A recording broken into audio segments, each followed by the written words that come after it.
Welcome everyone!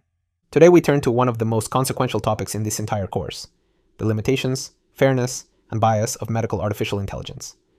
The central message is simple but important. A model that is accurate on average can still be unsafe, brittle, or unfair for specific patients and specific populations. And in global health, those failures fall hardest on the people who are already underserved. By the end of this lecture, you should be able to explain why deep networks fail, how bias enters at every stage of the machine learning lifecycle, how we measure fairness across groups, and what mitigation strategies exist. Let's begin by situating where we are. Here we are reminded of the arc of the course so far. On the left, we have data, images, time series, text, sensors, and more. On the right, we have tasks: predict, identify, detect, and act. In between sits a neural network that maps data to tasks. Up to now, we have mostly asked, how do we build models that turn this data into these tasks? Today, we flip the question and ask instead, when and why does this mapping break, and who gets hurt when it does? That is what limitations, fairness, and bias are really about. To ground this, it helps to remember that artificial intelligence has a long history of overpromising.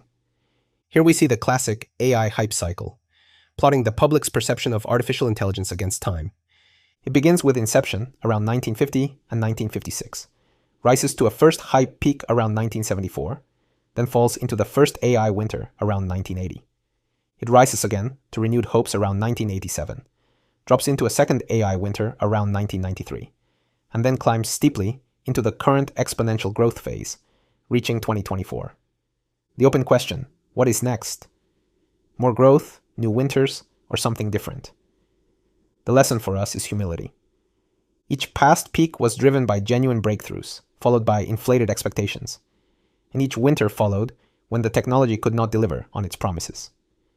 As we deploy AI in medicine and global health, we should be alert to the same pattern, because overclaiming in healthcare does not just disappoint investors, it can harm patients. So let's think carefully about what these models can and cannot do. Turning to a piece of research called Rethinking Generalization to Surpass Limitations, from Dung and colleagues in 2020, we frame the problem of building models that generalize. The left panel shows the many kinds of prior knowledge we might want to inject into a model. Probability distributions, invariances, logic rules, such as A and B implies C, equations like E equals MC squared, plain language rules like stop on red, and graph structure like an animal node linked to a cat and a bird. All of these feed into the modeling pipeline: task formulation, assumptions, network design, weight initialization, training, feedback, and data augmentation.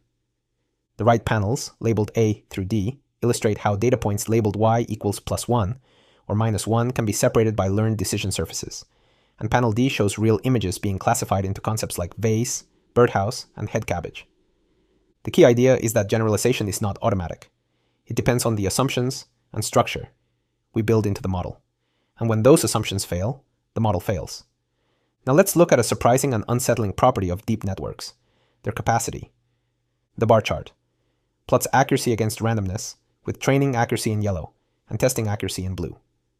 On the far left, the labels are the original correct labels. On the far right, the labels are fully random. Notice that the yellow training bars stay pinned near the top red dashed line across the entire chart, even as the labels become pure noise. The annotation states the core finding: modern deep learning networks are so large that they can perfectly fit most datasets, even random data. Meanwhile, the blue testing bars collapse towards zero as randomness increases, because there is no real signal left to generalize to. This is the famous result from Zhang and colleagues. Deep networks can memorize arbitrary labels. The implication for medicine is profound.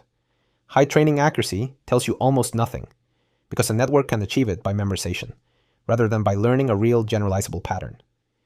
This is why rigorous, held-out, and external validation is non-negotiable in clinical AI. Let's build intuition for what these networks are actually doing. As we explored early on in this course, neural networks are great general function approximators.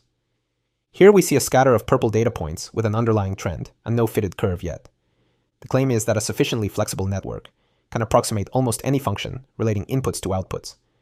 This flexibility is the source of deep learning's power, but as we will see across the next few slides, it is also the source of its fragility. On this slide, the same purple data points now have a smooth blue curve fitted through them. Where the data are dense, the curve tracks them closely, and the annotation labels this region a pretty good prediction. This is the regime we usually show off: interpolation within the training distribution, where the model behaves well. The problem is that real deployment rarely stays inside this comfortable region. Now we extend the idea with a crucial caveat. Neural networks are great general function approximators, as long as there is access to in-distribution training data. Now the blue curve is shown across a much wider range, but the purple training points only occupy the middle.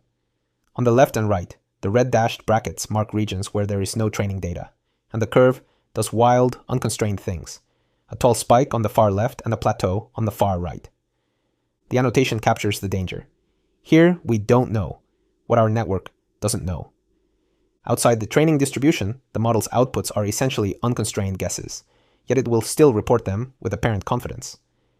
This is the essence of out-of-distribution failure, and it is central to why medical AI can fail silently when it encounters patients unlike those it was trained on. The next slides show that fragility can be exploited on purpose. Here we now meet the classic adversarial example. On the left is an original image of a temple, which the network classifies correctly as temple, with 97% confidence. In the middle is a carefully computed perturbation, a pattern of noise that looks like meaningless static to a human. On the right, the original image plus that tiny perturbation produces an adversarial example that looks identical to us, yet the network now classifies it as ostrich, with 98% confidence. The perturbation is so small it is imperceptible to humans, but it completely flips the model's decision. This demonstrates that the smooth function the network learned has strange, exploitable directions that do not correspond to human perception. Here the point deepens with the paper Adversarial Reprogramming of Neural Networks by El-Sayed, Goodfellow, and Sol Dickstein of Google Brain. The abstract explains that well-crafted perturbations can not only cause misclassification, but can actually reprogram a model to perform a different task chosen by the attacker. Panels A, B, and C show how a single adversarial program, an added pattern, can make an ImageNet classifier count squares, mapping 1 square to tench, 2 to goldfish, and so on up to 10 squares mapped to ostrich. So, an image of 4 squares plus the adversarial program is read by the classifier as tiger shark, and the system is effectively repurposed without ever being retrained for counting. The takeaway is that deployed models can be hijacked, which is a serious security concern when models make decisions in healthcare and other high-stakes settings. So how are these attacks actually constructed? Here we are reminded how we currently train neural networks, through gradient descent. The update rule shown is W gets W minus eta times the partial derivative of the cost J of W x y with respect to W. Here we fix x, the images, and y, the true labels, and we adjust the weights W to decrease the loss. In words, we ask how a small change in the model weights can decrease the loss, and we step the weights in that direction. This is the ordinary training loop, and understanding it is the key to understanding the attack on the next slide. Now we flip the gradient trick to create the attack. The way we create adversarial attacks is by modifying an image to increase the error. Now the update rule is x gets x plus eta times the partial derivative of the cost J of W, xy, with respect to x. Here we fix W, the weights, and y, the true labels, and instead we adjust the input x itself. Notice the plus sign. We move the input in the direction that increases the loss rather than decreases it. In words, we ask how a small change in the model inputs can increase the loss, and we nudge the pixels exactly that way. Because the model is differentiable with respect to its input, the attacker can compute the most damaging, imperceptible change directly. This is the mechanism behind the temple to ostrich flip we saw earlier. The concern here is that adversarial examples are not just a digital curiosity, confined to perfect pixel manipulations. Robust adversarial examples can survive real-world transformations. Changes in angle, lighting, distance, and printing, so that a physical object can reliably fool a network from many viewpoints. The famous demonstration is a 3D printed turtle that a classifier persistently reads as a rifle. For safety-critical medical and global health systems, this means adversarial robustness must be considered not only in theory, but in the messy physical world. Let's now consolidate the broader set of limitations. They are data intense, typically requiring hundreds of thousands, if not millions of examples for good performance. They are computationally inefficient to train and deploy. They are easily breakable, as we just saw, fooled by adversarial examples. They are prone to algorithmic bias, which is the core theme of the rest of this lecture. They are difficult to interpret or trust, often described as a black box. They are hard to optimize because the loss is non-convex, and the architecture and hyperparameters matter enormously. Structure encoding is not trivial. Injecting prior knowledge into learning is usually needed, but difficult. They are poor at representing uncertainty, meaning they struggle to express what the model knows or does not know. And finally, expert knowledge is still required to design and fine-tune them. Each of these limitations has direct consequences for global health. Where data are scarce, compute is limited, populations are diverse, and trust is essential. Let's dwell on the cost limitation with a striking example. It references an NVIDIA blog post about using DeepSpeed and Megatron to train Megatron-Turing NLG, a 530 billion parameter generative language model, described as one of the world's largest and most powerful. The plot shows the explosive growth of model size in billions of parameters from 2018 to 2022. Elmo at 94 million, BERT Large at 340 million, GPT-2 at 1.5 billion, T5 at 11 billion, Turing NLG at 17.2 billion, GPT-3 at 175 billion, and Megatron Turing NLG at 530 billion. This model was reported to have costed $65 million to train. Just try to sink in for a minute how astonishing that amount is. And current frontier models are now reaching 1 to 5 trillion parameters, so you can only imagine how much money it takes to train those now. The message is that state-of-the-art models are enormously expensive to train, which raises a serious equity concern. Who can afford to build these systems, and whose data and priorities do they reflect?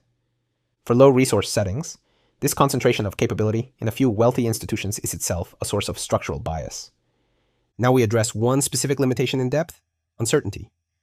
The motivation is that a trustworthy medical model must not only make a prediction, but also tell us how confident it should be.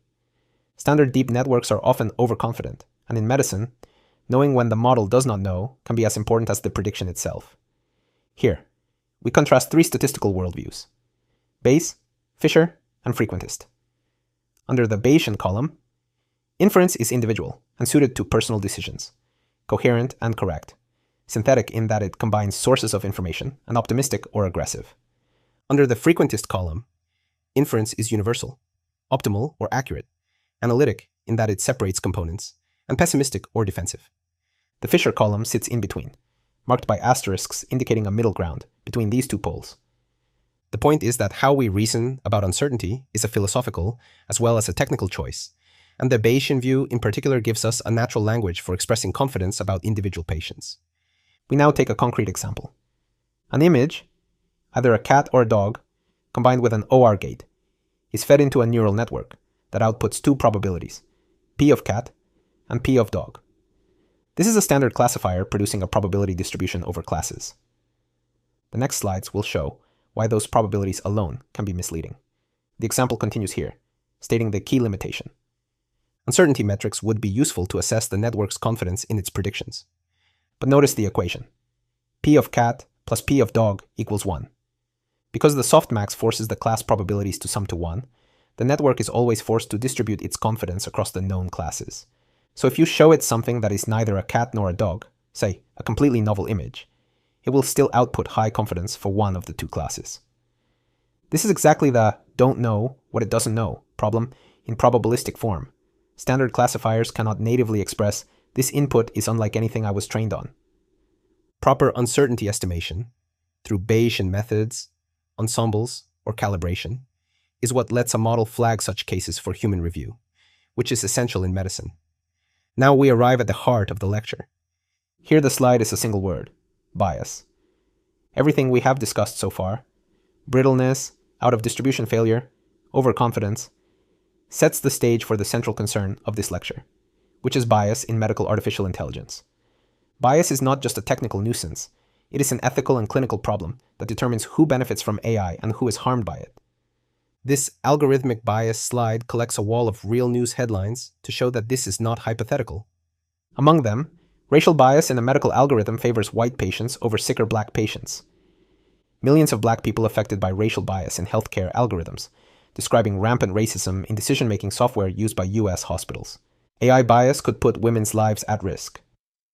The best algorithms struggle to recognize black faces equally, noting US government tests found top systems misidentify black faces at rates 5 to 10 times higher than white faces. When it comes to gorillas, Google Photos remains blind, referencing the notorious case where photo software labeled black people as gorillas. Headlines about gender bias, voice recognition performing worse for black speakers, and biased self-driving car perception round out the picture. The message is unmistakable. Algorithmic bias is real, it is widespread, and in healthcare, it can be a matter of life and death. So what exactly do we mean by bias? This slide makes the concept intuitive with a playful list and an image of many watermelons, which can come in a wide range of shapes, forms, and presentations. Seedless watermelon, watermelon slice, watermelon layer, square watermelon, ripe watermelon, juicy watermelon, red watermelon next to a yellow watermelon. The image shows watermelons of many colors, shapes, and cuts. Red flesh, yellow flesh, round, square, whole, and sliced. The point is that our mental prototype of a watermelon, round, green outside, red inside, is a biased simplification that ignores the real diversity that exists. Bias, in this sense, is what happens when a simplified prototype stands in for a diverse reality. And that is exactly what a poorly trained model does when it collapses a rich population into a narrow stereotype. Now let us develop the concepts for labeling, prototyping, and stereotyping a bit more formally. Humans tend to create labels and categories to reduce the world's complexity, because these simplified groups are easier to handle. A prototype is a typical example, representation, or abstraction of a concept or object. Saliency is the tendency to notice things that are atypical.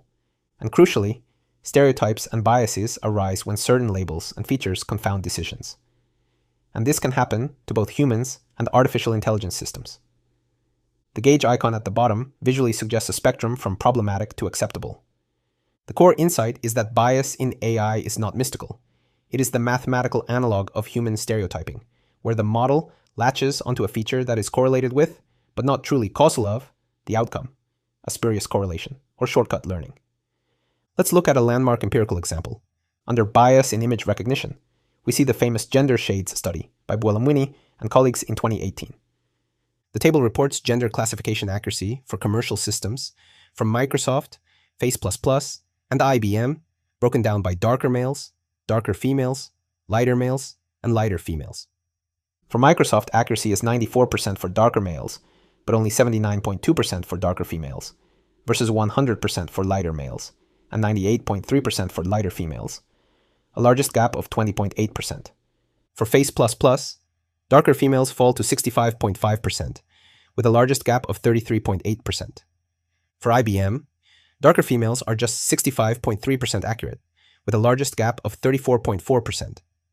The composite faces below illustrate the 4 subgroups. The pattern is stark and consistent. Every system performs worst on darker-skinned women, the group least represented in the training data. This is a textbook case of sampling and representation bias producing large disparities in true positive rates across demographic subgroups. Turning to bias correlation with income and geography, we see that the problem is global. On the left are world maps of the geographic origin of images in the COCO dataset, compared with actual world population. The dataset source map is concentrated in North America and Europe, while the world population map is concentrated in Asia and Africa, a dramatic mismatch. On the right, the plot shows top 5 accuracy by income, with average national income on the x-axis ranging from 55 to over $10,000 per month. Accuracy rises steadily with income, from roughly 71% at the lowest incomes to about 86% at the highest. This is from the work showing that object recognition systems perform worse on household items from lower income countries. The lesson for global health is direct. Models trained on data from wealthy regions systematically underperform for the very populations that global health interventions aim to serve. Let's now organize where bias enters.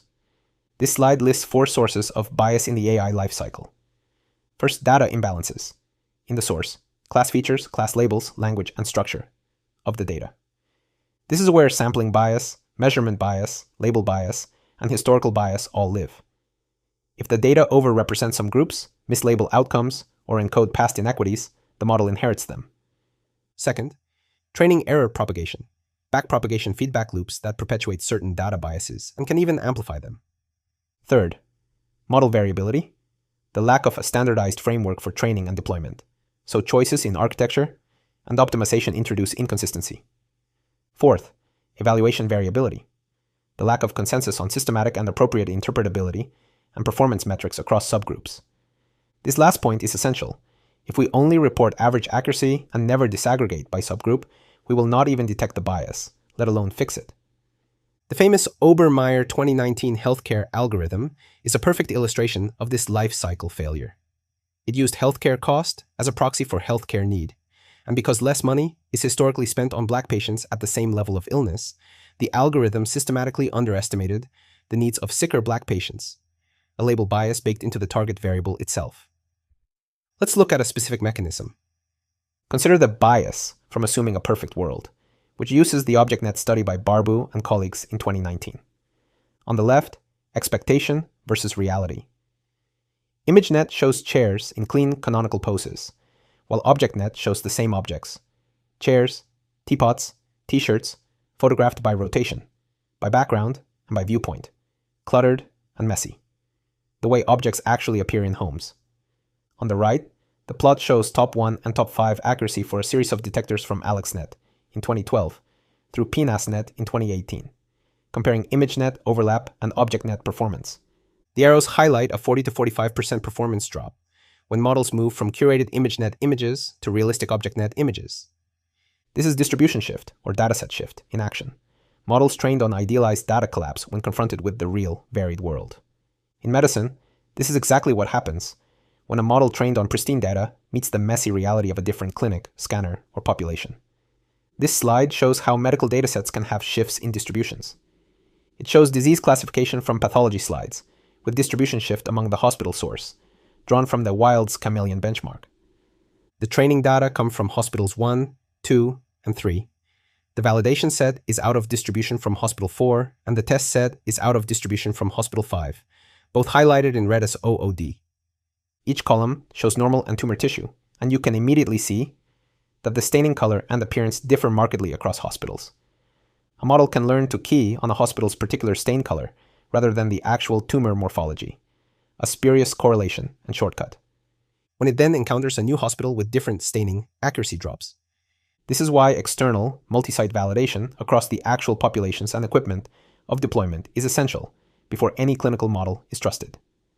Stepping back, we consider other broader societal anxieties. This slide shows a collage of headlines about AI in journalism. Google tests AI tool that is able to write news articles. CNET's AI journalist appears to have committed extensive plagiarism. Researchers say, guardrails built around AI systems are not sturdy, and framings like Theory 1, AI replaces journalism, Theory 2, AI improves journalism, and Theory 3, AI swallows journalism. Other headlines warn of fake news frenzies and note that Gizmodo's owner replaced its Spanish-language journalists with AI. While these are drawn from journalism, they mirror exactly the concerns in medicine: fabrication or hallucination, plagiarism and provenance, fragile guardrails, and the displacement of human expertise. The underlying question, how do we deploy powerful but imperfect AI responsibly, is identical across domains. So how do we move forward constructively? The AI Fairness Pipeline presents an integrated framework with a reminder that we all need to work and educate together to solve these issues: ethicists, engineers, domain experts, corporations, politicians, end users, and the general public. The pipeline has 3 pillars. The first is AI best practices, dataset documentation, referencing Gebru and colleagues' datasheets for datasets from 2018, model reporting and curation, referencing Mitchell and colleagues' model cards from FAT Star 2019, and reproducibility and transparency. The second is algorithmic solutions, methods advances to detect and mitigate biases during learning, including adversarial learning from Zhang and colleagues at AAAI/AIES 2019, and learned latent structure from Amini, Soleimani, and colleagues, also AAAI/AIES 2019. The third is data and evaluations, sourcing and representation, referencing De Vries and colleagues at CVPR 2018, data with distribution shifts, referencing Ko, Sagawa, and colleagues from 2020, the Wild's benchmark, and fairness evaluations, referencing Hart and colleagues at NeurIPS 2016. Let me expand on these, because they map directly onto the mitigation toolkit. Datasheets for datasets and model cards are documentation tools that force us to state provenance, intended use, and subgroup performance upfront. Mitigation strategies fall into 3 families by where they intervene: pre-processing, such as reweighting samples, resampling, or building more representative data; in-processing, such as adversarial debiasing and fairness-constrained training; and post-processing, such as adjusting decision thresholds per group. The Hart et al. Fairness evaluations introduced the formal group fairness definitions we care about, and it is worth stating these precisely. Demographic parity requires that the positive prediction rate be equal across groups. That is, the probability of a positive prediction is independent of the protected attribute. Equalized odds requires equal true positive rates and equal false positive rates across groups. Equal opportunity is the relaxation that requires only equal true positive rates across groups, so the disadvantaged group is not denied benefits it deserves. Calibration requires that a predicted probability means the same thing across groups. Among everyone assigned a risk of, say, 70%, the actual outcome rate should be 70% regardless of group. These are naturally read off a per-group confusion matrix, where we compare true positive rates and false positive rates, and the gaps between groups quantify unfairness. The hard truth, established by impossibility results, is that except in trivial cases you cannot satisfy calibration and equalized odds simultaneously. Fairness definitions genuinely trade off against one another, so choosing which to prioritize is an ethical and context-specific decision, not a purely technical one. We also distinguish group fairness, which concerns statistical parity across protected groups, from individual fairness, which demands that similar individuals be treated similarly. And beyond these metrics, explainability and interpretability tools help us audit why a model made a decision, and whether it is relying on a legitimate signal or a spurious shortcut.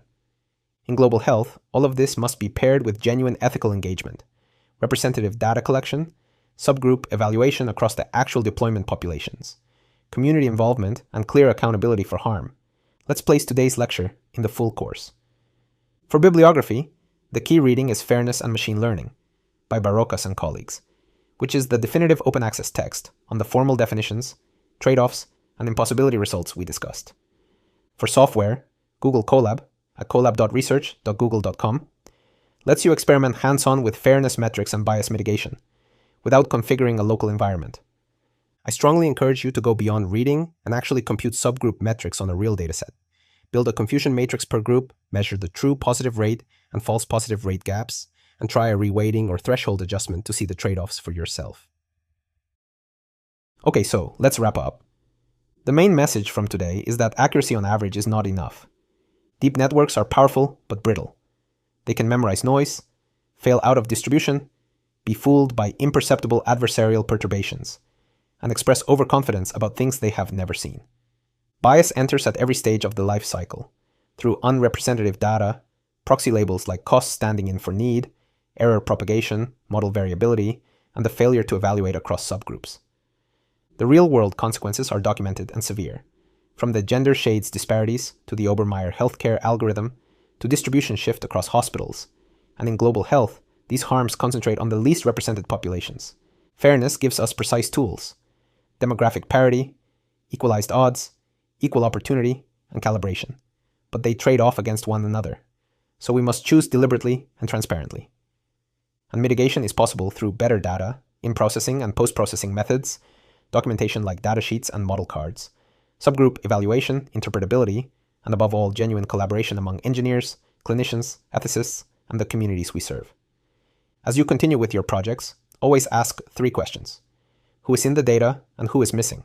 How does performance differ across subgroups, and what evidence would convince us the system is safe and equitable in the intended health setting? Thank you for listening, and see you next time.